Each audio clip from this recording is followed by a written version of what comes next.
एक बार एक इंसान अपनी जिंदगी से बहुत परेशान था। वह हर समय अपने आप को कोसता रहता था कि क्या जिंदगी मिली है मुझे, क्या जीवन है। हर परेशानी मेरे साथ ही है, हर दुख मुझे ही आकर घेरता है, हर झंझट मेरे ही सर पड़ती है। एक दिन इसी तरह अपने आप को बैठा हुआ कोस रहा था कि क्या नसीब है मेरा, क्या किस्मत है मेरी, क्या जिंदगी है मेरी, कि तभी अचानक एक बाज अपने शिकार को पंजों में दबाए हुए एक पेड़ पर आकर बैठ जाता है और वहीं पर अपने उस शिकार को खाने लग जाता है। यह परेशान आदमी जब उस बाज को देखता है तो कहने लगता है कि क्या जिंदगी है इसकी, क्या जीवन जी रहा है मजे का। ना इसे खाने की चिंता, ना पीने की, ना पहनने की और ना ही परिवार की।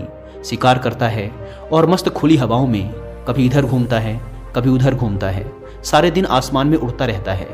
असल जिंदगी तो यही है, जीवन तो ये जी रहा है। और फिर वो आसमान की तरफ देखकर जोर जोर से चिल्लाता है कि काश मैं भी एक बाज होता तो मुझे भी कोई दुख ना होता, मुझे भी कोई परेशानी ना होती, काश मैं भी एक बाज होता। जब वह 2 से 3 बार जोर जोर से चिल्लाता है कि काश मैं भी एक बाज होता तो मुझे भी कोई दुख ना होता, मुझे भी कोई परेशानी ना होती, तो अचानक आसमान में बिजली कड़कने लग जाती है और आसमान से आवाज आती है कि हे इंसान, क्या ये हमने सच सुना कि तू हमारी दी हुई जिंदगी से परेशान है और तू एक बाज बनना चाहता है।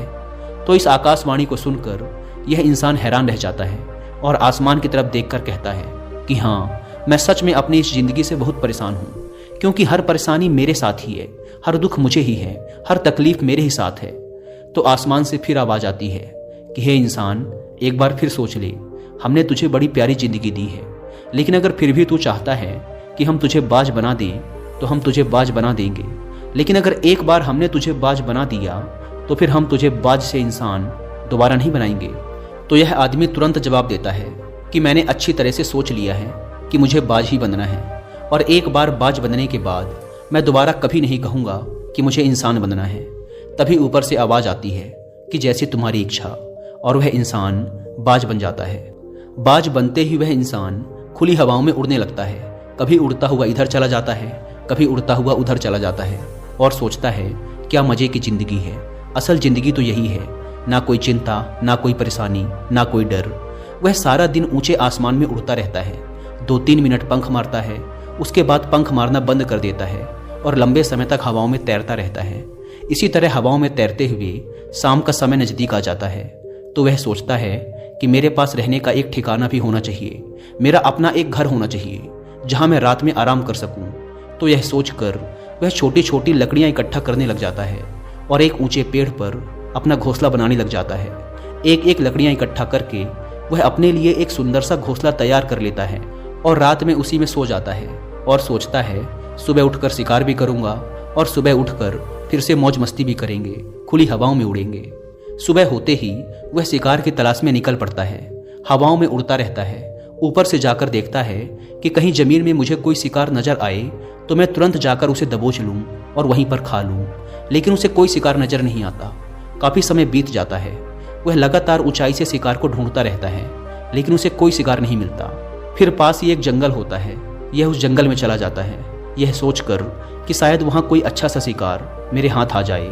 यह जंगल के ऊपर उड़कर शिकार को ढूंढता रहता है, जंगल के अंदर जाकर भी शिकार को ढूंढता है, लेकिन इसे वहाँ भी कोई शिकार नहीं मिलता। शाम का समय नज़दीक आ जाता है तो मायूस होकर वापस अपने घोंसले की तरफ लौट रहा होता है कि रास्ते पर थक कर एक पेड़ के ऊपर बैठ जाता है।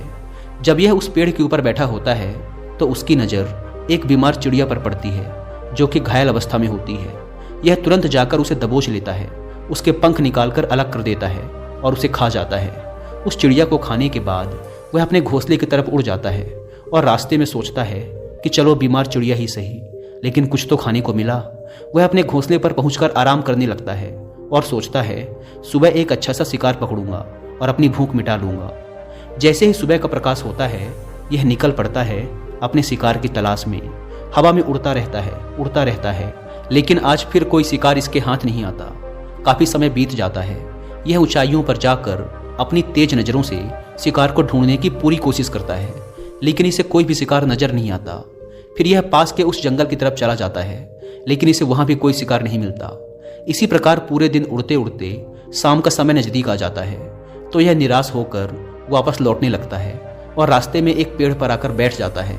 सोचता है शायद आज फिर कोई बीमार चिड़िया मेरा इंतजार कर रही हो, लेकिन हर बार किस्मत मेहरबान थोड़ी होती है। आज इसे कोई बीमार चिड़िया नहीं मिलती। यह थक हार कर वापस अपने घोंसले की तरफ चल पड़ता है और घोंसले पर पहुंचकर भूखा प्यासा ही सो जाता है और सोचता है कल सुबह एक बड़ा सा शिकार पकड़ूंगा और आज की भूख भी मिटा लूंगा। रात को अपने घोंसले में सोया होता है, गहरी नींद में होता है कि तभी एक भयानक तूफान आता है। इस तूफान की हवा इतनी तेज होती है कि इसके घोंसले को उड़ाकर एक जगह फेंकती है और इसे कहीं दूर दूसरी जगह फेंकती है। तो ये जहां पर गिरता है वहां नीचे एक नोकदार लकड़ी पड़ी होती है जो इसके पंजे में गड़ जाती है और इसे बुरी तरह घायल कर देती है। तूफान के रुकने के बाद बारिश शुरू हो जाती है। तेज बारिश होती रहती है, पर यह किसी तरह से पेड़ों के नीचे छुपकर बैठा रहता है। बड़ी मुश्किल से इसकी रात कटती है। जब सुबह होती है तो बारिश रुक जाती है। बारिश के रुकते ही चारों तरफ खुशियां छा जाती हैं, चारों तरफ हरियाली छा जाती है। नदियां और झरने तेजी से बहने लगते हैं। सब कुछ फिर पहले के जैसा हो जाता है। लेकिन ये बाज अब पहले के जैसा नहीं रहा। इसका पांव बुरी तरह घायल हो चुका है। इसके पंजे में जो लकड़ी लगी थी उसकी वजह से इसका पंजा बुरी तरह छत बिछत हो गया है। और मैं आपको बता दूं कि बाज का जो पंजा होता है वह उसके शिकार को पकड़ने के लिए सबसे जरूरी होता है, क्योंकि बाज अपने पंजों से ही अपने शिकार को पकड़ता है, दबोचता है और फिर अपनी चोंच के माध्यम से नोच नोच कर खाता है। लेकिन अब इस बाज का पंजा बुरी तरह से घायल हो चुका था और वह पिछले 2 दिनों से भूखा भी था।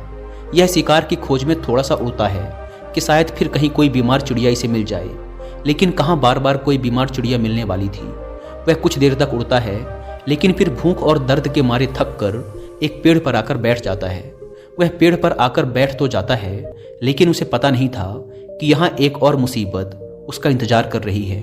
और वह मुसीबत यह थी कि 8-10 कौवों का एक झुंड मिलकर इसे परेशान करने लग जाते हैं। इसके ऊपर आकर इसके घाव में चोंच मारने लग जाते हैं। उन्हें भी पता चल जाता है कि यह बाज घायल है और भूख की वजह से कमजोर भी है।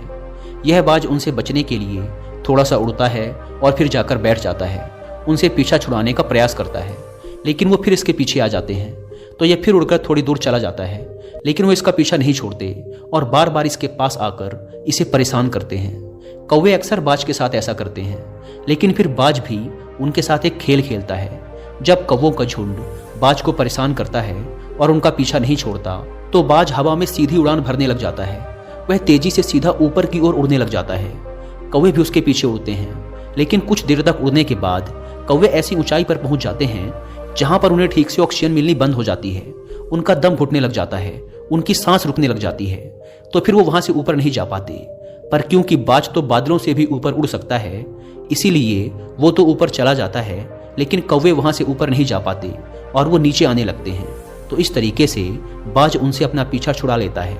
लेकिन ऐसा करने के लिए, इतनी ऊंची उड़ान भरने के लिए इस बाज के पास उतनी ताकत नहीं थी, क्योंकि ये भूखा भी था और घायल भी था।